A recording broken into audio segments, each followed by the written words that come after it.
नारद जी ने कहा, हे राजन, कार्तिक मास में व्रत करने वाले के नियमों को मैं संक्षेप में बतलाता हूँ, उसे आप सुनिए।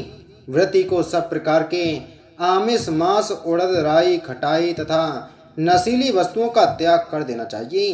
व्रती को दूसरे का अन्न ग्रहण नहीं करना चाहिए, किसी से द्वेष नहीं करना चाहिए और तीर्थ के अतिरिक्त अन्य कोई यात्रा नहीं करनी चाहिए। देवता, वेद, ब्राह्मण, गाय, व्रती, नारी, राजा तथा गुरुजनों की निंदा भी नहीं करनी चाहिए। व्रती को दाल, तिल, पकवान व दान किया हुआ भोजन ग्रहण नहीं करना चाहिए। किसी की चुगली या निंदा भी नहीं करनी चाहिए। किसी भी जीव का मांस नहीं छूना चाहिए। पान, कत्था, चूना, नींबू, मसूर, वासी तथा झूठे अन्न का भी प्रयोग नहीं करना चाहिए। गाय, बकरी तथा भैंस के अतिरिक्त अन्य किसी पशु का दूध नहीं पीना चाहिए। कांस के पात्र में रखा हुआ पंचगव्य, बहुत छोटे घड़े का पानी तथा केवल अपने लिए ही पका हुआ अन्न प्रयोग करना चाहिए। कार्तिक माह का व्रत करने वाले मनुष्य को सदैव ब्रह्मचर्य का पालन करना चाहिए। उसे धरती पर सोना चाहिए और दिन के चौथे पहर में केवल एक बार पत्तल में भोजन करना चाहिए। व्रती कार्तिक माह में केवल नरक चतुर्दशी, जिसे छोटी दिवाली भी कहा जाता है, के दिन ही शरीर में तेल लगा सकता है। कार्तिक माह में व्रत करने वाले मनुष्य को सिंगाड़ा, प्याज, मट्ठा, गाजर, मूली, काशी फल, लौकी, तरबूज इन वस्तुओं का प्रयोग बिल्कुल नहीं करना चाहिए।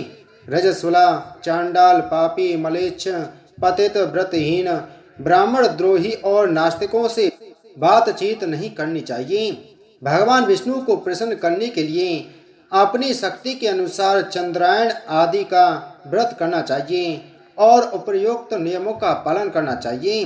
व्रती को प्रतिपदा को कुम्हड़ा, द्वितीय को कटहल, तृतीय को तरुणी स्त्री, चतुर्थी को मूली, पंचमी को बेल, षष्ठी को तरबूज, सप्तमी को आंवला, अष्टमी को नारियल, नवमी को मूली, दसवीं को लौकी, एकादशी को परवल, द्वादशी को बेर, त्रयोदशी को मट्ठा, चतुर्दशी को गाजर तथा पूर्णिमा को साग का प्रयोग नहीं करना चाहिए। रविवार को आंवला का प्रयोग नहीं करना चाहिए।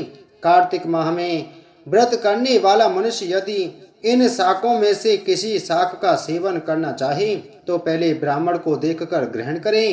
यही विधान माघ माह के व्रत के लिए भी है। देवोठनी एकादशी में पहले कही गई विधि के अनुसार नृत्य, जागरण, गायन, वादन आदि करना चाहिए।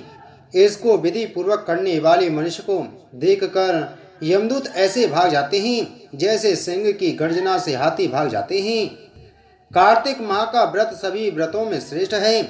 इसके अतिरिक्त जितने भी व्रत यज्ञ हैं वह 1000 की संख्या में किए जाने पर भी इतनी तुलना नहीं कर सकते, क्योंकि यज्ञ करने वाले मनुष्य को सीधा वैकुंठ की प्राप्ति होती है। जिस प्रकार राजा की रक्षा उसके अंग रक्षक करते हैं, उसी प्रकार कार्तिक माह का व्रत करने वाले की रक्षा भगवान विष्णु की आज्ञा से इंद्र आदि देवता करते हैं। व्रती मनुष्य जहाँ कहीं भी रहता है वहीं पर उसकी पूजा होती है, उसका यश फैलता है। उसके निवास स्थान पर भूत, पिशाच आदि कोई भी नहीं रह पाते। विधि पूर्वक कार्तिक माह का व्रत करने वाले मनुष्यों के पुण्यों का वर्णन करने में ब्रह्मा जी भी असमर्थ हैं। यह व्रत सभी पापों को नष्ट करने वाला, पुत्र पौत्र प्रदान करने वाला और धन धान्य की वृद्धि करने वाला है। नारद जी बोले, अब मैं कार्तिक व्रत के उद्यापन का वर्णन करता हूँ, जो सब पापों का नाश करने वाला है। व्रत का पालन करने वाला मनुष्य कार्तिक शुक्ला चतुर्दशी को व्रत की पूर्ति और भगवान विष्णु की प्रीति के लिए उद्यापन करें।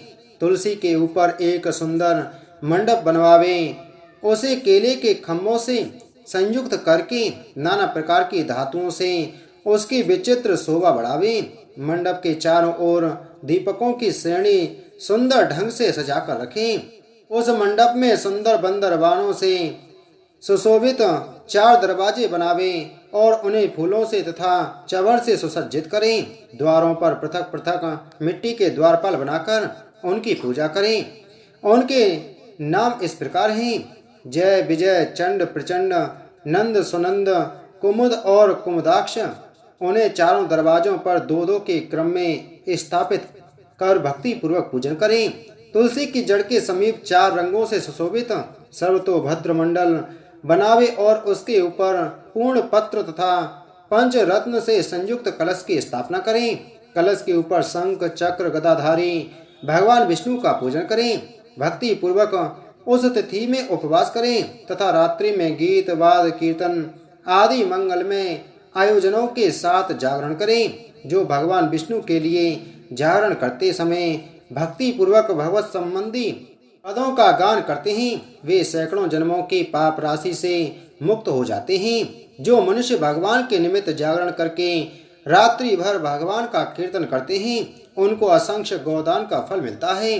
जो मनुष्य भगवान की मूर्ति के सामने नृत्य गान करते हैं उनके अनेक जन्मों के एकत्रित पाप नष्ट हो जाते हैं। जो भगवान के सम्मुख बैठकर कीर्तन करते हैं और वंशी आदि बजाकर भगवत भक्तों को प्रसन्न करते हैं तथा भक्ति से रात्रि भर जागरण करते हैं उन्हें करोड़ों तीर्थ करने का फल मिलता है।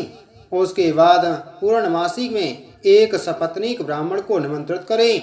प्रातःकाल स्नान और देव पूजन करके वेदी पर अग्नि की स्थापना करें और भगवान की प्रीति के लिए तिल और खीर की आहुति दें।